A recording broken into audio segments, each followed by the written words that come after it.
स्वागत है आप सबका आज के इस वीडियो में। आज हम लोग यूपी बोर्ड कक्षा 8 संस्कृत के पंचदशः पाठः का हिंदी अनुवाद देखेंगे। तो पंचदशः पाठः, इसका हम संधि विच्छेद करेंगे। पंच 5, दशः 10, 10 और 5 मिलकर होते हैं 15।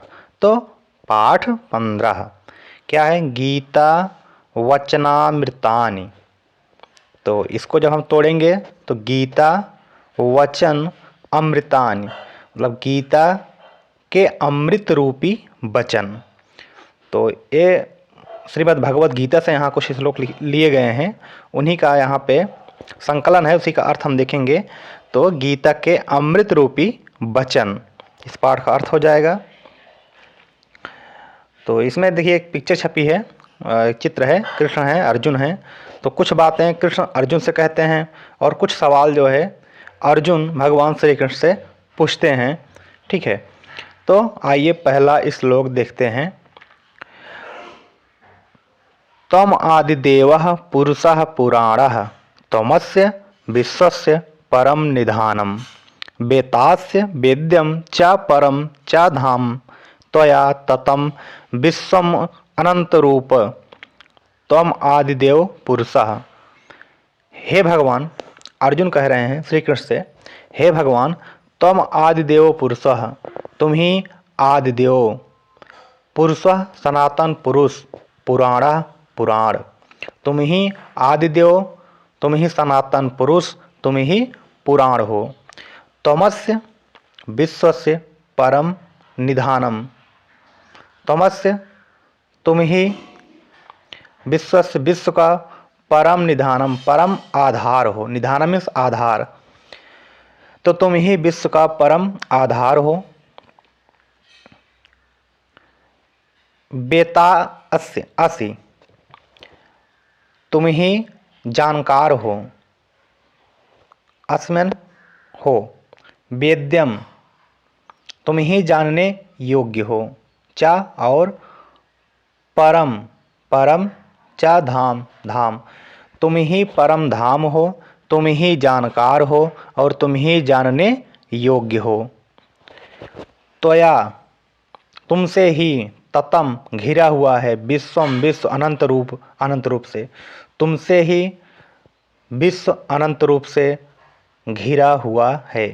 तो इसका पूरा अर्थ एक बार देखते हैं कि हे भगवान, तुम ही आद्य, तुम ही सनातन पुरुष, तुम ही पुराण हो, तुम ही विश्व के परम आधार हो। निधान मीन्स आधार। वेतास्य वेद्यम च परम च धामम, तुम ही जानकार हो, तुम ही जानने योग्य हो, तुम ही परम धाम हो। त्वया ततम विश्वम अनंत रूप, तुम ही आपके द्वारा ही अनंत रूप से यह संसार ढका हुआ है, घिरा हुआ है। ततम मीन्स होता है घिरा हुआ, त्वया मीन्स आपके द्वारा ही। ठीक, अगला देखते हैं दूसरा श्लोक। यदा यदा ही धर्मस्य ग्लानिर्भवति भारत अभ्युत्थानाय अधर्मस्य तदात्मनं सृजाम्यहम्।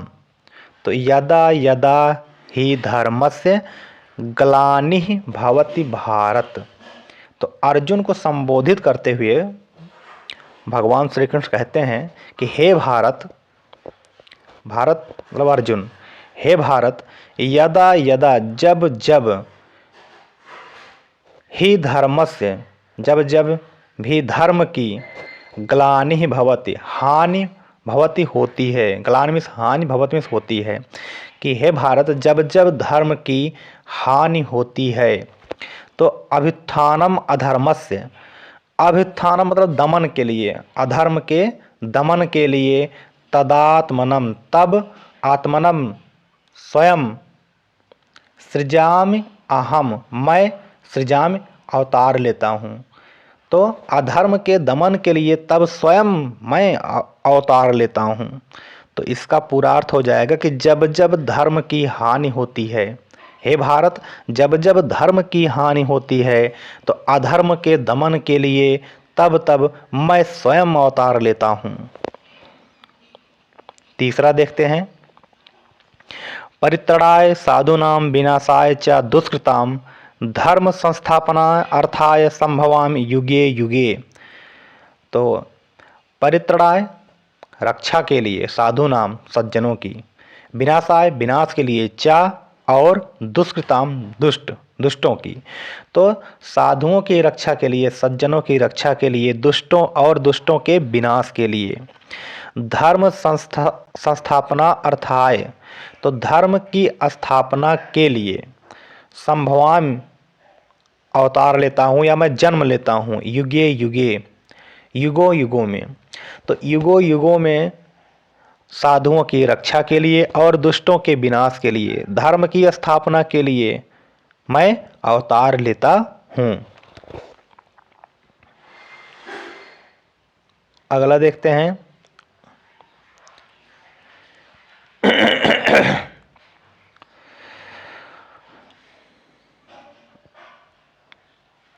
चौथा है सुख दुखे समे कृत्वा लाभालाभौ जया जयौ ततो युद्धाय युज्यस्व न एवं पापम आवाप्स्यसि।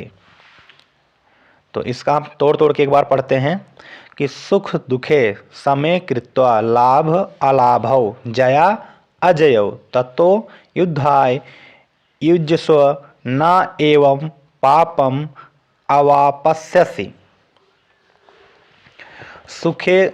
सुख दुखे समे कृत्वा, सुख दुख में समान रहकर, लाभौ अलाभौ, लाभ अलाभ में हानि, लाभ हानि में, जया अजयौ, जीत अजयौ हार में।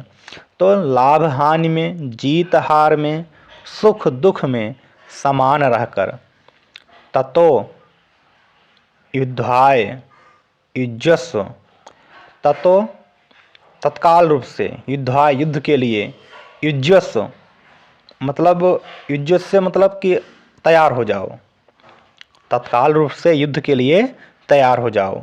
ना नयम ना एवं, ना एवं मीन्स ही, ना ही पापम पाप अवापस्यसि प्राप्त होगे। कैसे युद्ध करना है?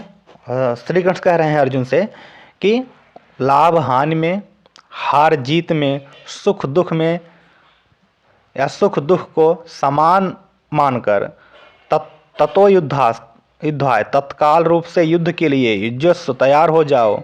ना एवं ना ही पापम पाप अवापस्यसि प्राप्त होगे। इससे क्या है, तुम पाप को प्राप्त भी नहीं होगे। तो एक बार में इसका अर्थ देखते हैं क्या होगा कि लाभ हानि, हार जीत और सुख दुख को समान मानकर तत्काल रूप से युद्ध के लिए तैयार हो जाओ, इससे तुम पाप को भी प्राप्त नहीं होगे। अगला देखते हैं। वासांस जीर्णानि यथा विहाय नवानि गृह्णाति नरो अपराणि तथा शरीराणि विहाय जीर्णा न नयानि संयाति नवानि देहि। तो वासांस जीर्णानि यथा विहाय, वासांस में कपड़े, जीर्णानि पुराने होने पर, जीर्ण होने पर, यथा जिस प्रकार विहाय छोड़ दिए जाते हैं। तो कपड़े पुराने होने पर जिस प्रकार छोड़ दिए जाते हैं, नवानि गृह्णाति नए ग्रहण करता है, नरो अपराणि मनुष्य, अपराण दूसरे, ठीक, नए ग्रहण करता है। नरमित मनुष्य, अपराण में दूसरे, गृहणात ग्रहण करता है, नवानि नए, तो दूसरे नए कपड़े ग्रहण करता है। तथा उसी प्रकार शरीराणि, शरीर विहाय छोड़ देता है, जीर्णा जीर्ण। तो उसी प्रकार कौन, आत्मा के बारे में बता रहे हैं, उसी प्रकार आत्मा पुराने शरीर को छोड़ देता है। न न्यानि, इसका संधि करेंगे तो आएगा नि अन्यानि, नि माने ले जाना, अन्यान माने दूसरे, संयात माने प्रवेश कराता है, संयात माने प्रवेश करना, नवान में नए, देही में शरीर में। तो आत्मा शरीर के उसी प्रकार आत्मा शरीर के जीर्ण होने पर छोड़ देता है और नई देह में, नए शरीर में ले जाकर प्रवेश करता है, प्रवेश कराता है। तो इसका एक बार फिर से हम अर्थ देख लेते हैं। पहले एक एक का मीनिंग देख लेते हैं। वासांश में होता है कपड़े, जीर्णान में पुराने, यथा माने जिस प्रकार, विहाय माने छोड़कर, नवान में नया, ग्रहणात् में ग्रहण करता है, नरो में नर में मनुष्य, नरह अपराण में दूसरे, ठीक। और तथा माने उसी प्रकार, जीर्णान में शरीर, विहाय में छोड़कर, जीर्णा में पुराना, इसका होगा नी अन्यान, नी माने ले जाना, ठीक। अन्यान में दूसरे, संयात माने प्रवेश करना, नवान में नया, देही माने शरीर। तो इसका एक बार में अर्थ देखते हैं कि जिस प्रकार कपड़े पुराने होने पर छोड़ दिया जाता है, मनुष्य छोड़ देता है, उसी प्रकार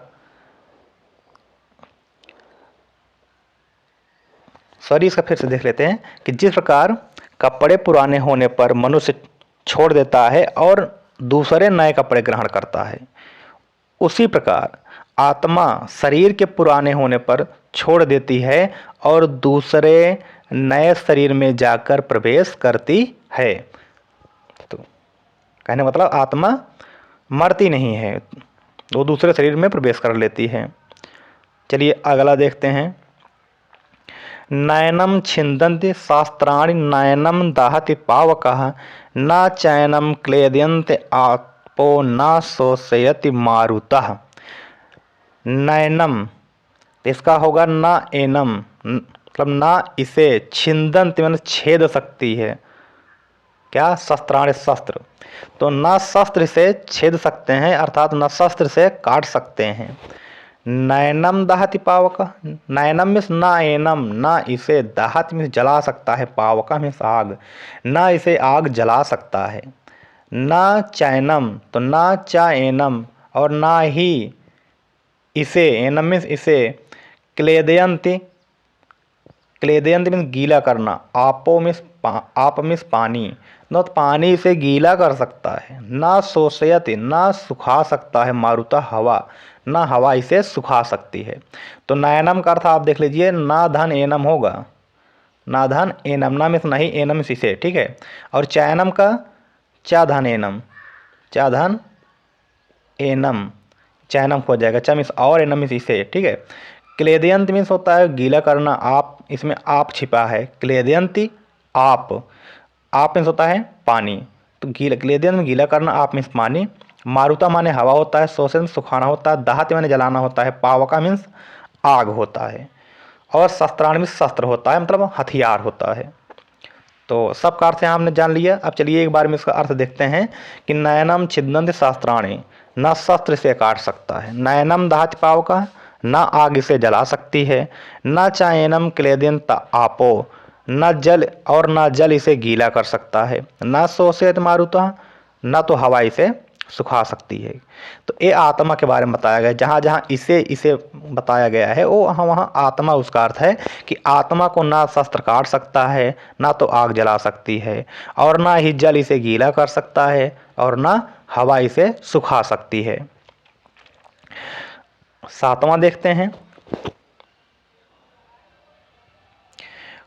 कर्मण्येव अधिकारस्ते माँ फलेषु कदाचन, माँ कर्मफल हेतु भू, माँ ते संगो अस्तो कर्मणि।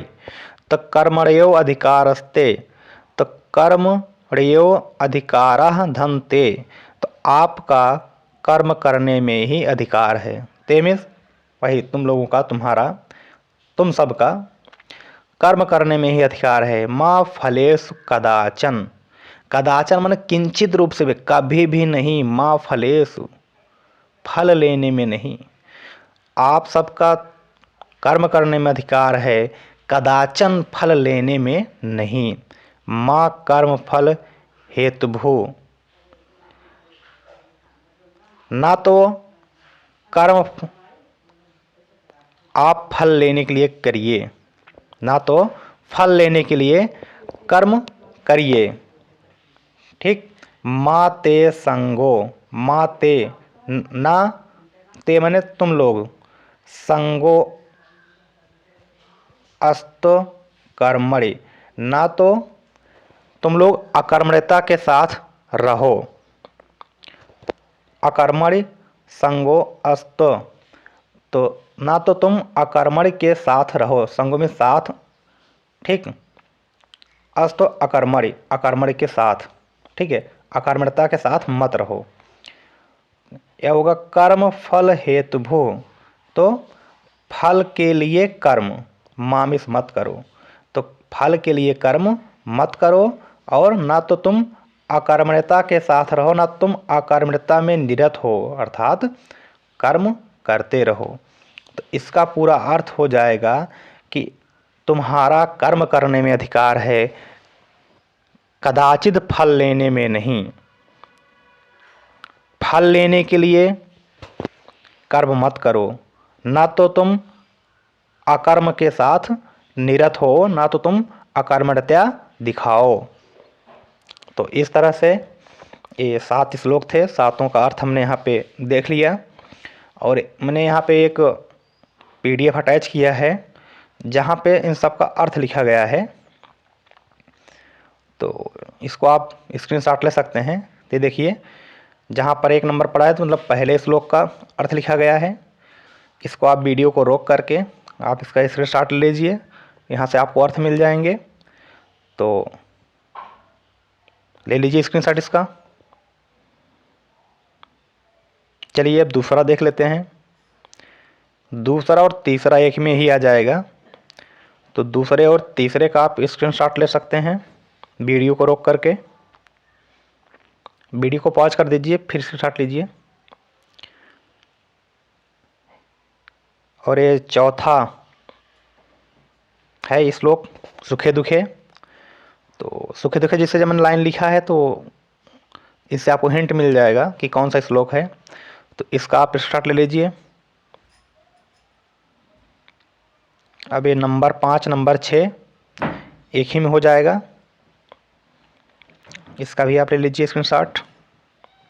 और ये 7 नंबर है, अंतिम श्लोक था, तो इसका भी आप लोग स्क्रीनशॉट ले लीजिए।